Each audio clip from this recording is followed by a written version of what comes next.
Hello, everyone, and thank you for tuning in. Today, we're going to be looking at Chainlink, valuations against Bitcoin, but more importantly, valuations against the US dollar. Um, Something that I know most of you viewers tend to appreciate when we look at the US dollar. I do primarily look at Bitcoin ratios, but every now and then I'd like to look at the US dollar. But first and foremost, let's take a look at the Bitcoin chart. In fact, today Chainlink is kind of neutral, down 0.2% basically. With that said, nothing really out of the ordinary. For Chainlink, we're still below the channel where we got rejected 3 days ago on the 7th. So there is that. Uh, we talked about at length with Chainlink is that it is dependent on Bitcoin. Bitcoin doesn't necessarily have to keep on if Bitcoin does not keep dropping dramatically, then I think Chainlink will still outperform Bitcoin during this period of Bitcoin being below the 20-week moving average, and we have yet to see the full swing of that. But I would add on to that to say that, hey, look, like Bitcoin is going to be below the 20-week moving average for quite some time, for a matter of months. Sometime in the fall, we should have a clearer update on what Bitcoin's trajectory is, if it's recovering at that point, if it's already at the 20-week moving average, if it's already broken up to the 20-week moving average, or if, say, we broke, further down past the 50-week moving average come fall. So that's essentially it. We're still waiting for Bitcoin ultimately to make a decisive move uh, from from where it is, because essentially we're kind of bleeding. We're kind of moving sideways. We're at the 50-week moving average. A lot, like, not much volat volatility is happening, and you can kind of see that um, with the Bollinger Bands on the daily. Oh, whoops. So I'll get rid of the 50-week and the 20-week. Uh, let's see here. Bollinger Bands. Yeah, so they are squeezing, right? And if we flip it to, say, if we get the Bollinger Band widths, we're getting pretty low. We're getting to the point to the lows of where Bitcoin before Bitcoin actually broke down from that move. If we flip it to the weekly, for example, we're still kind of trending up. We're at 0.86, but we're a lot lower than we were before.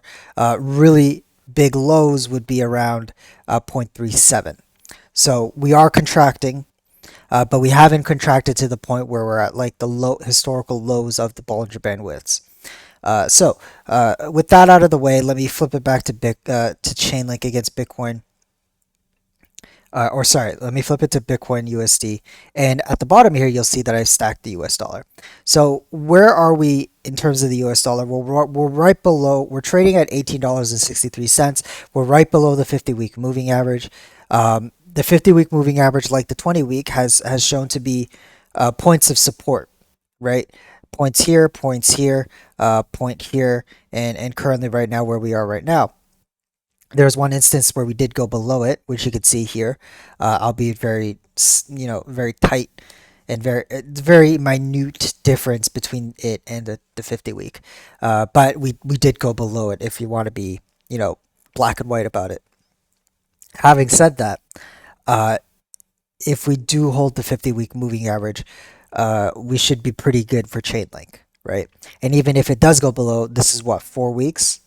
4 or 5 weeks, and we're in our maybe our second week, maybe third week or so below the 50-week moving average against the US dollar. So, in when we look at it to Bitcoin, the last time we were at the 50-week moving average was the coronavirus dump, that Block Swan event. With Bitcoin recovering, okay, that caused Chainlink to recover and and then go to the highs of $20, which was, I remember everyone talking about that. That was a pretty impressive move from Chainlink. Um, and this move here from the 50-week to that peak was an 812% move up, in comparison to, say, Bitcoin. at that point where it was a 127% move up. So Chainlink really outperformed the market there. Having said that, what do we see? Like, let's compare now to what was before. Well, both times Bitcoin dumped, right? We saw Bitcoin dump here, and we saw Bitcoin dump down to $30,000 or so. Uh, we do not see the quick recovery like we did back in 2020. We're in fact moving sideways, and this makes sense because we are also spending more time at the 50-week moving average than we did before. The past time, we immediately dropped, 48% for the week, and we hovered and dipped below the 50-week moving average, and then quickly recovered. Here, we saw the initial dump, we saw a rally, but we came back to the 50-week moving average, and now we're dipping below. So what does this tell us? It tells us that this recovery is going to take longer, both for Chainlink and for Bitcoin.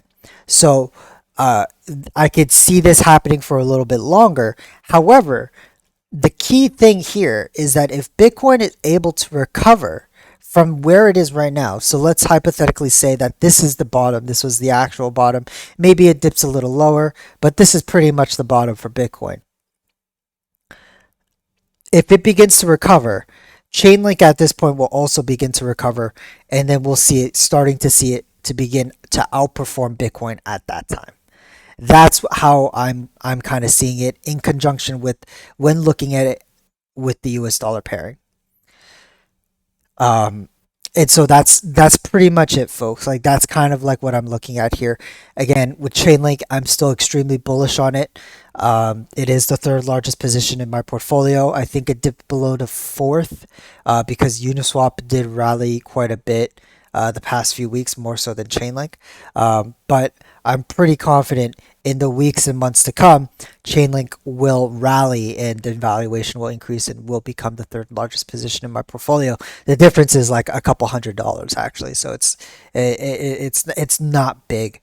So I have no doubt that Chainlink will come rally back and become number three on my portfolio. But even with that said, the 50-week moving average looks to be an average that we need to hold, and if we do rally above it, then Chainlink is on some good wins here, and we should be able to rally this a lot higher. How high? I'm not too sure, but definitely higher than $54, in my opinion. I don't think 54 is the top yet for Chainlink, at least for the macro top. Bitcoin hasn't even gotten to a macro top yet. I don't think $64,000 is that number. So with that said, be patient, be cautious, and with Chainlink, it will show returns at some point during the cycle. Anyway, that's all for today, you guys. Thank you so much for watching. Take care. Bye bye.